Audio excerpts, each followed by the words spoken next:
Prenons les paroles du Seigneur au sérieux. Quand il a dit de tout donner et de le suivre. Ah, mais Martin, il a dit ça au jeune homme riche. Oui. Et nous sommes les premiers à dire que son problème était l'idolâtrie. C'est pour ça que Jésus s'est attaqué à cet argent, à cette richesse. Vous savez à quel point que le Nouveau Testament parle de l'idolâtrie? Jean termine sa première épître en disant justement de fuir l'idolâtrie. Paul va dire que la convoitise, c'est une idolâtrie. Ah, peut-être pour eux, c'est pas l'argent. Moi, je veux juste être confortable.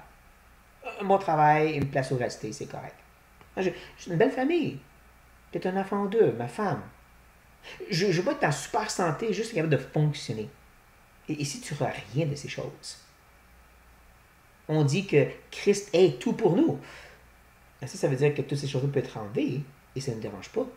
Et c'est là le problème. L'idolâtrie dit je désire, je le veux, et si je ne l'ai pas, je ne suis pas content.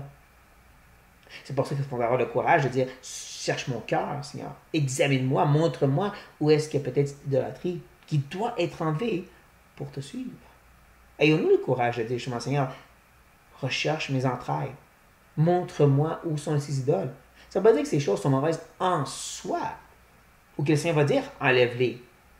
Mais c'est d'avoir le courage de dire Seigneur, montre-moi ce qui est idolâtre, ce qui est une idole dans ma vie, dans mon cœur, ce qui doit partir.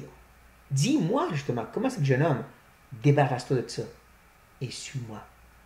Ayons le courage de faire ça, chers frères et sœurs. Il en est digne, notre cher Seigneur Jésus-Christ.